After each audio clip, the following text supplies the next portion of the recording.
official remain standing for the school prayer and the national anthem.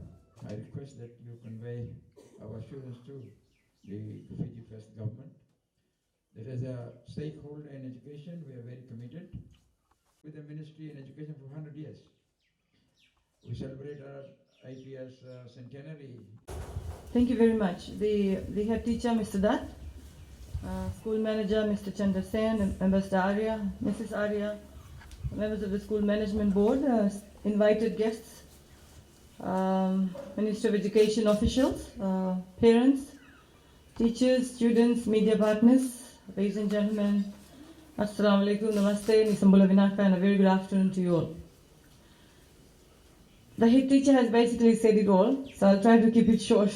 Anyways, thank you very much for having me and my team here this afternoon. And thank you so much for the words of welcome and of course this beautiful Salu Salu. And if I may say that this probably is one of the smallest institutions, but very well kept. Very well kept. You know, when you enter any school premises or when you enter any home, there's something that pulls you towards it. And your school is one of those schools which really has a very, very beautiful ambience and environment, and I must commend you for looking after it so well. And thank you to the parents for being here, and thank you little children. I know your children have to go home, so we will try to end this very quickly. But ladies and gentlemen, like I said, I'm very happy to be here. And of course, the whole reason is for us to celebrate the opening of your new classroom blocks that were destroyed by TC Winston. We all know what TC Winston did to us back in 2016, and nobody expected a cyclone that strong to come and hit Fiji and make a landfall. And we are both, you and I both are aware of the damages it did. I'm sure your homes were damaged, your farms were damaged, the livelihoods were damaged, children's education was affected. Some people lost almost everything. And as a government, we had been on the ground trying to assess the damage and see the best possible way we could assist our people. And you must have been beneficiaries of a lot of assistance that was provided to you, not only by the government, but by the NGOs, by the faith-based organizations, overseas donor agencies, and everybody who came to help us, help the government and help you rebuild your lives. But the rebuilding process is not over yet. We haven't rebuilt. We are still rebuilding our schools. We are still rebuilding our lives. But this afternoon, we have every reason to celebrate because your classroom blocks are now completed. And I've been told it comes at a cost of about little over $200,000 from the government. And as the head teacher mentioned, as a government, we take education very, very seriously. And again, I must commend the fact that the head teacher mentioned the role that our forefathers, the Gilmitiers, the indentured laborers, the faith-based organizations, your school management has played in making sure that there was a school for your community here. Matanangata Beck Road. You know, I mean, this is the first time for me to travel to this school, but I'm sure it's not going to be the last one. So we must always think back, go back in the past and see, and actually acknowledge the fact and thank all those who thought it fit to make education a priority. And I think one of the legacies that our indentured laborers left for us was education. And I'm so glad that the decision was made by the Ministry of Education officials, your community, to ensure that the school remains open. And that is what we are celebrating today. We've had to close a few schools and because of the small numbers. But I think the rebuilding of your school is justified. No, whether you have 1 child or 10 children, they need to be educated. Okay? And my message to the teachers is, we can build buildings. The government can build buildings. Your management can build buildings. The faith-based organizations that run schools can build buildings. But what happens within the building is of particular concern to me. The quality of teaching that happens within these classrooms. Teaching can happen anywhere. I mean, you and I both know in the past that children or people would be educated under trees during the traditional days. Now we are giving you conducive classrooms where quality learning must take place. So please ensure that our government's vision of educating every child, leaving no child behind, whether the child is a special child, whether the child is a disabled child, whether the child is academically doing well or not, every child must have the same access to education. And the responsibility lies on the teachers. You may be small in numbers here, four teachers, But you can make so much difference in the lives of these 34 students? 38 students, sorry, minus 4. So 38 students.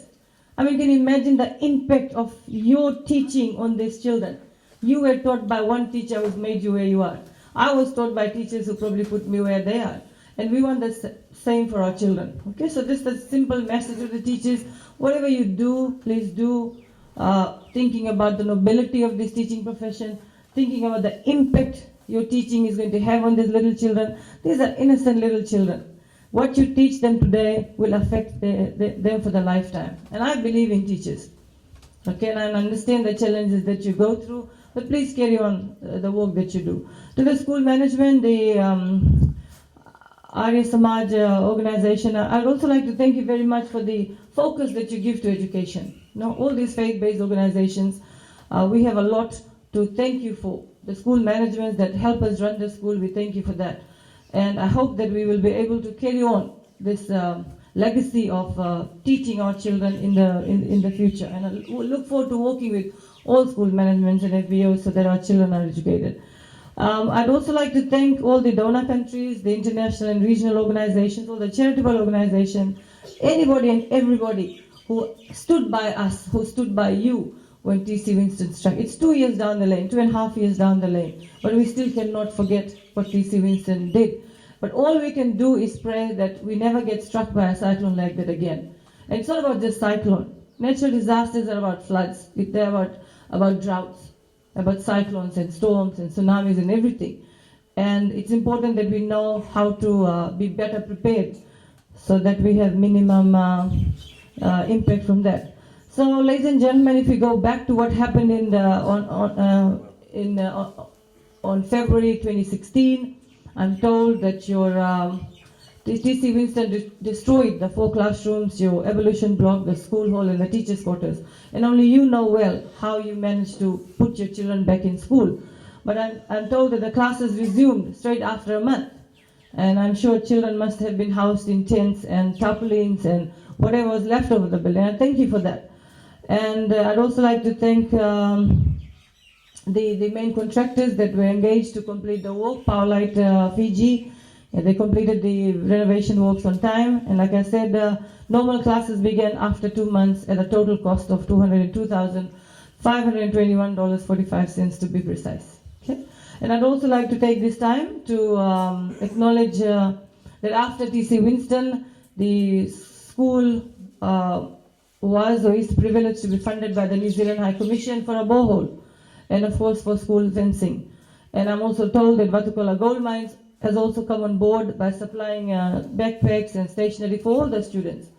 And I think everybody who stands by us needs to be appreciated and thankful. So I'd like to thank them on behalf of the school and the government. And to the 38 students, I'm sure now they're more happily studying in these new classrooms built. And of course, the learning and teaching needs to continue.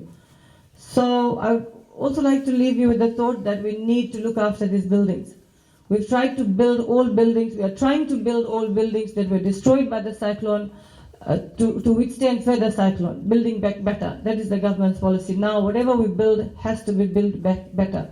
And I'm sure should we go through another cyclone, the school will also provide you a source of an evacuation center to the community here, and you can take shelter here.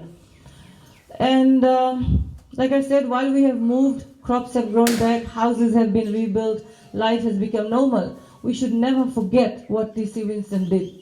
And that should make us, like I said, prepared for any other Winston or any other cyclone that comes our way in future. And ladies and gentlemen, I'd also like to urge the parents here to make sure all your children come to school. Okay?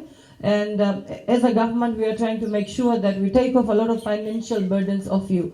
So your role and responsibility is to ensure that your children come to school. Every child that is supposed to be in school, we want the child to be in school, and that's where we seek your cooperation for that. And I'm not sure how much the little ones would understand, but those students in the upper forms, remember, you need to aim high in life.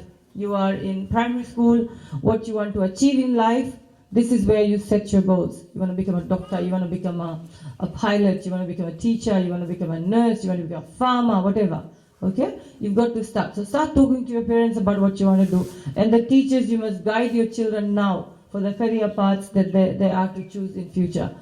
Again, the senior students, look after your junior ones. Make sure you keep your school accident free. There are a lot of issues coming up: sexual harassment, rape, domestic violence, drug abuse. All these affect our children. So as parents, please keep talking to your children. Keep reading the media about issues that are going around. Don't say it's not my business. Our children's responsibility is everyone's business. Okay? The parents are there, the teachers are there, the management is there, the ministry is there. We will have to work together to protect our children from this and ensure that their welfare is protected and paramount. Again, parents, love your children. They're very special, okay? And look after them and ensure that they are not subjected to domestic violence or abuse or any other issues. That's where it all comes in. And teachers, we really need to work together. Work with your leadership, work with your head of school, and work with the management so that we can strengthen our duty of care to our children. And treat every parent, every child, no matter what socioeconomic background, rich or poor, every individual must be treated with respect and compassion in this noble calling that we call teaching. Create the right environment here, create the right attitude, a positive mindset for our children so that you become an inspiration for them. Every teacher must become an inspiration for every child. And we can do it if we emulate good behaviors and become good role models. So ladies and gentlemen, thank you very much once again, and I have much pleasure now in celebrating with you the commissioning of the new building, a new chapter for the Vatukoula Arya Samaj Primary School. Thank you very much, all of you, and God bless you all. Yeah. Anybody's birthday today? No, it's all birthday guy, no?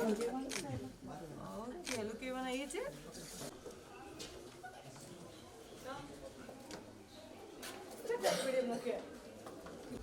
Yeah. Okay, look this way. Thank you, thank you. Chalo.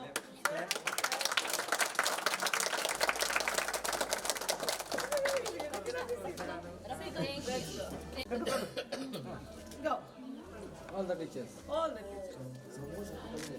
Set. Right. ¿Cómo está?